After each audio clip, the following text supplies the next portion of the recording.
सानसे बेलासे बेयाव बर' कसारि नाम लायो आरो बेजों जायलाय खामानि जायलाय गावखौ राभा होननानै लायो। सरनियाया फेक एसटि सार्टिफिकेट लानानै दिनै 10 बोसोर एमपि जानानै थांबाय। सरनियाया सासे बिराद निर्लस लाजिनाय गैयै गिनाय गैयै मानसि। आं सिगाङाव सिं ब्रह्म जेनेरेल सेक्रेटारि अल बड' सिनियर सिटिजेन्स फराम आरो खाथियाव दं जोंहा बड'लेण्ड जनजाति सुरक्षानि वर्किं प्रेसिडेन्ट आरो क'क्राझार डिस्ट्रिक्ट ट्राइबेल संघनि आफादगिरि।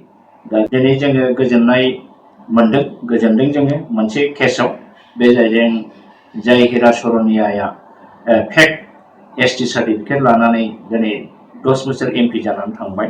बेनि सायाव गोबां बोसोर जुजिनानै बेनि कास्ट सार्टिफिकेटखौ जोङो केन्सेल खालामहोनो हादों आरो दिनै नमिनेसनाव बिथाङा रिजेक्ट खालामजाबाय।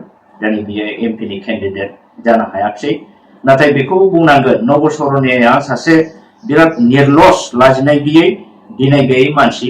दिनै आगोलाव बियो बर' कसारि होननानै एसटि सार्टिफिकेट लानानै 10 बोसोर एमपि जाखांनानै कर्टआवबो गावखौनो आं बर' कसारि होनना लानानै माने बे लास्टआव जेनबाय। बर' कसारिनि जेबो प्रुफ होनो हायो आरो दिनैहाय बिथाङा बेजों जेननायलाय माबा गावखौनो राभा होननानै राभानि जानानै राभा साबकास्ट जानानै बिथाङा एसटि सार्टिफिकेट गोदानै दिहुनबावनानै आरोबाव बिथाङा नमिनेसन होदोंमोन। दा अब्ला नायदो सानसे बेलासे बेयाव बर' कसारि नाम लायो आरो बेजों जायलाय खामानि जायलाय गावखौ राभा होननानै लायो। होमबा बेसेबां दुरन्धर प्रकृतिनि मानसि बे नब सरनिया। दा बेफोरबायदि मानसिखौ जोंनि गासैबो ट्राइबेल माहारि बर' माहारिया मुगैनांगौ निन्दा खालामनांगौ। दा बिथांबायदि मानसिया दिनै जेनबाय जोङो गोजोनबाय। नाथाय बिनि उनावबो जोंहा माखासे माने सरनियाफोर दिनै देखा दास टाइटेलनि मानसि दिनै केन्डिडेट दंबावो।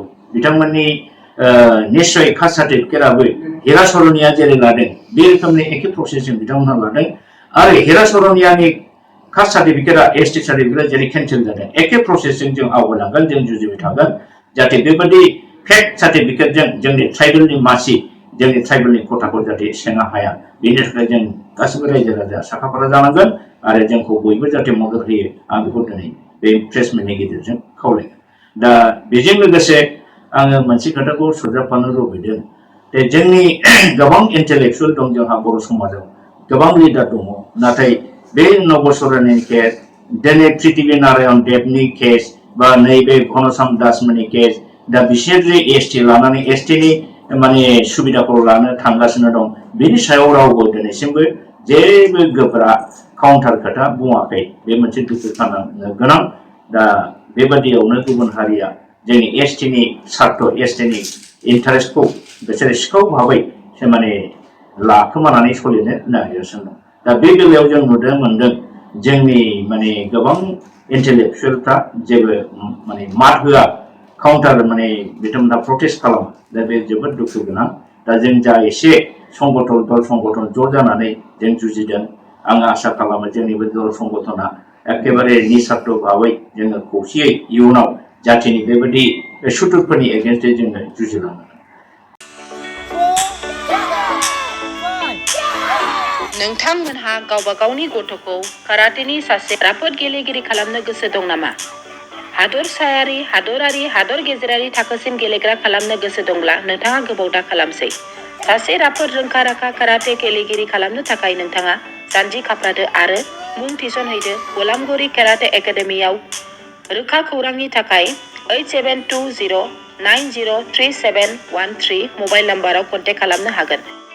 बेबायदिनो बड' हाउस काराटे एकाडेमिनि थाखाय 6900451157, बेंटल काराटे एकाडेमिनि थाखाय 9678041226, बेरहांगाव काराटे एकाडेमिनि थाखाय 6901341656 आरो धालिगाव काराटे एकाडेमियाव मुं थिसननायनि थाखाय 8720903713 मबाइल नम्बराव खौरां लानो हागोन।